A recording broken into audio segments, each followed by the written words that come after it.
కోల్కతాలోని I-PAC office వద్ద high tension నెలకొంది. ఐపాక్ ఆఫీస్లో ఈడీ సోదాలు జరుగుతుండగా బెంగాల్ సీఎం మమతా బెనర్జీ నేరుగా అక్కడికి చేరుకున్నారు. ఇన్ఫినిటీ మాల్ వెనక గేట్ నుంచి లోపలికి వెళ్లారామే. అసెంబ్లీ ఎన్నికల కోసం తృణమూల్ కాంగ్రెస్కు పొలిటికల్ అనలిస్ట్గా ఐపాక్ సంస్థ పనిచేస్తోంది. సాల్ట్ లేక్లోని ఐపాక్ ఆఫీస్లో ఉదయం నుంచి ఈడీ అధికారులు తనిఖీలు చేస్తున్నారు. పెద్ద ఎత్తున డాక్యుమెంట్స్ సీజ్ చేశారు. ఇదే సమయంలో దీదీ అక్కడికి చేరుకోవడం సంచలనంగా మారింది. ఈడీ విధులను దీదీ అడ్డుకుంటున్నారని బీజేపీ విమర్శలు గుప్పించింది.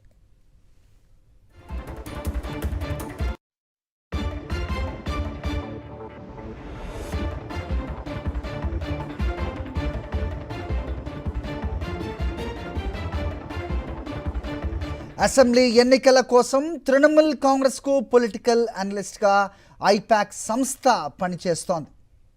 ప్రస్తుతం కోల్కతాలో ఐపాక్ ఆఫీస్ వద్ద ఈడీ సోదాలు నిర్వహిస్తోంది.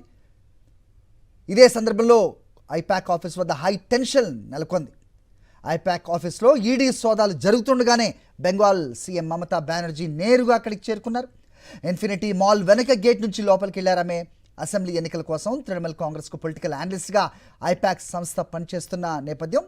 సాల్ట్ లేక్లోని ఐపాక్ ఆఫీస్లో ఉదయం నుంచి ఈడీ అధికారులు తనిఖీలు చేస్తున్నారు. పెద్ద ఎత్తున డాక్యుమెంట్స్ సీజ్ చేశారు. ఇదే సమయంలో దీదీ అక్కడికి చేరుకోవటం సంచలనంగా మారింది. ఈడీ విధులను దీదీ అడ్డుకుంటున్నారని బీజేపీ విమర్శలు గుప్పించింది.